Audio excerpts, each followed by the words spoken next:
जून 14, 2023 को चंद्रयान 3 लॉन्च कर दिया गया है। चंद्रयान एक हिंदी वर्ड है, चांद से लिया गया है, जिसका मतलब होता है कि कोई भी इंस्ट्रूमेंट जो भी हमारे को एक मीन्स ऑफ कम्युनिकेशन का काम करेगी, चांद के रिलेटेड हमारे को जो भी बताएगा, जैसे चांद के क्लाइमेट के बारे में, एटमॉस्फेयर के बारे में, जो हमारे को मीन्स ऑफ कम्युनिकेशन का तौर पे हम इसको यूज़ करेंगे, उसको हम चंद्रयान कहते हैं। चंद्रयान 3 को लॉन्च करने का क्या मकसद था? इसरो यानी इंडियन स्पेस रिसर्च ऑर्गेनाइजेशन ने चंद्रयान 3 को लॉन्च करने के 3 मेन ऑब्जेक्टिव बताए, जिसमें पहला ऑब्जेक्टिव ये था कि जून 2022 को जो चंद्रयान 2 लॉन्च किया था, उसका जो फेलियर रहा था, उसका जो मेन रीज़न था वो था सॉफ्ट लैंडिंग।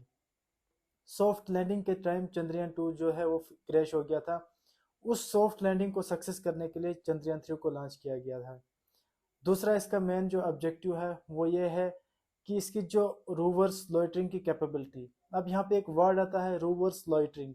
रोवर्स एक व्हीकल शेप जिसकी 4 लेग है, वो उसके पास एक कैमरा होगा और वो पूरा कैमरा को उसकी जो रेंज होगी 500 मीटर तक होगी, और वो आगे पीछे घूमता रहेगा, उसको हम बोलते हैं रोवर लाइटरिंग। और इसकी कैपेबिलिटी को चेक करना है।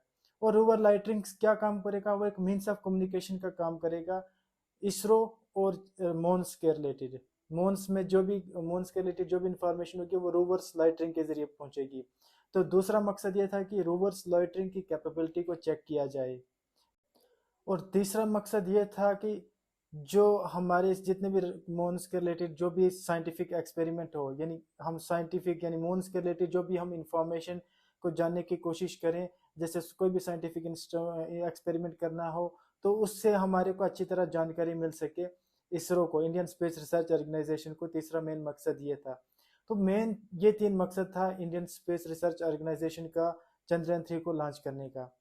अब बात आती है कि चंद्रयान 3 का एक डिज़ाइन किस तरह बना हुआ है, चंद्रयान 3 का क्या शेप बनी हुई है। एक्चुअली चंद्रयान 3 3 मेन कंपोनेंट्स में बना हुआ है।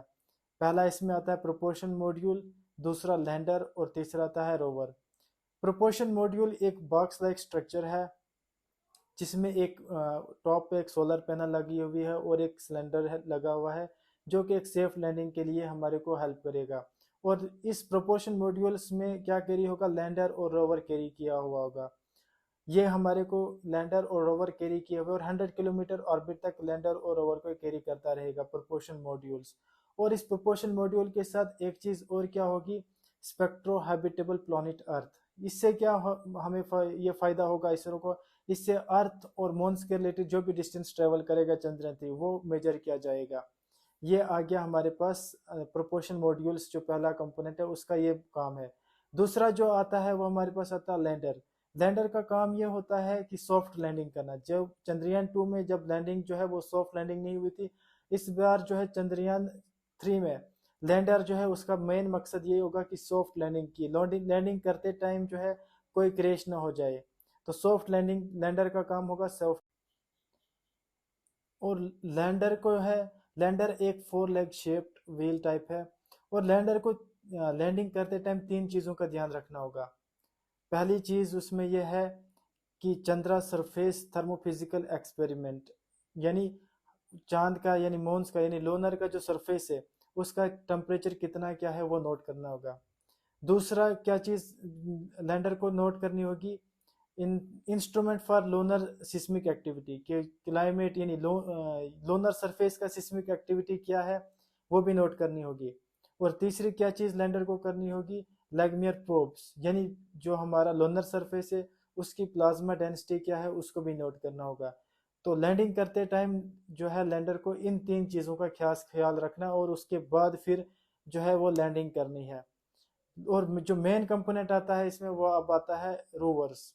रोवर्स मैंने पहले समझाया कि रोवर्स एक 4 व्हील शेप्ड है, जो कि 6 व्हील शेप्ड है रोवर्स। और ये 26 kg का इसका वेट है। रोवर्स का क्या कैरी होगा? एक कैमरा कैरी होगा और इसके साथ दूसरे साइंटिफिक इंस्ट्रूमेंट होंगे। और रोवर्स का मेन काम ये होगा कि वो एक मीन्स ऑफ कम्युनिकेशन का काम करेगा स्पेस यानी लोनर सरफेस और इसरो के बीच में एक मीन्स ऑफ कम्युनिकेशन। जो भी इसरो के पास यानी इंडियन स्पेस रिसर्च ऑर्गेनाइजेशन के पास जो भी इंफॉर्मेशन पहुंचेगी वो रोवर्स की मदद से पहुंचेगी। उसमें कैमरा फिट किया हुआ होगा, तो ये डायरेक्टली जो है लूनर्स का काम, रोवर्स लॉइटरिंग का काम करेगी। रोवर्स लॉइटरिंग की कैपेबिलिटी भी यहाँ से पता चलेगी। तो रोवर्स जो है वो मेन एक अचीवमेंट होगी किसके लिए, चंद्रयान 3 अगर कामयाब रहता है तो उसमें रोवर्स का जो है रोल बहुत इंपॉर्टेंट रहेगा। तो ये था डिज़ाइन चंद्रयान 3 का। अब बात आती है कि चंद्रयान 3 को सिर्फ इसलिए यानी जुलाई 14 को ही क्यों लॉन्च किया गया था। अब इसके पीछे रीज़न ये है कि जुलाई 14 इसलिए इंडियन स्पेस रिसर्च ऑर्गेनाइजेशन ने सिर्फ यही डे चुना और 2:35 इसलिए चुना क्योंकि इस टाइम मून और अर्थ के बीच में सबसे क्लोजेस्ट डिस्टेंस होता है। तो इसीलिए जुलाई 14 को चूज़ किया गया। अब बात आती है कि ये चंद्रयान 3 जो है वो कब पहुंचेगा मून पर। तो चंद्रयान 3 जो है वो 23 अगस्त 5:47 पर जो है लूनर सरफेस पर पहुंचेगा। और अभी हम ये नहीं कह सकते हैं कि चंद्रयान 3 जो है वो सक्सेस हो गया है।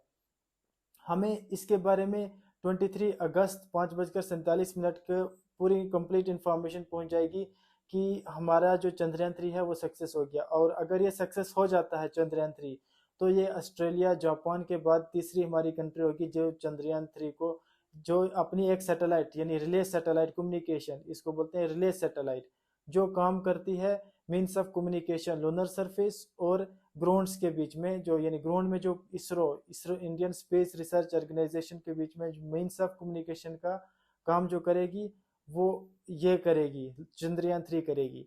अब बात आती है कि ये 23 अगस्त 5:47 पर हमें पता लगेगा कि जो हमारा चंद्रयान 3 है वो सक्सेस हो गया है। तो आज की इस वीडियो में इतना ही। अगर ये हमारा चंद्रयान 3 सक्सेस हो जाता है तो इसके बाद एक और वीडियो हम लाने की कोशिश करेंगे। तब तक के लिए शुक्रिया। अगर आपको ये वीडियो पसंद आया, आप इस वीडियो को लाइक शेयर और इस यूट्यूब चैनल को सब्सक्राइब कर सकते हो। Thank you for watching.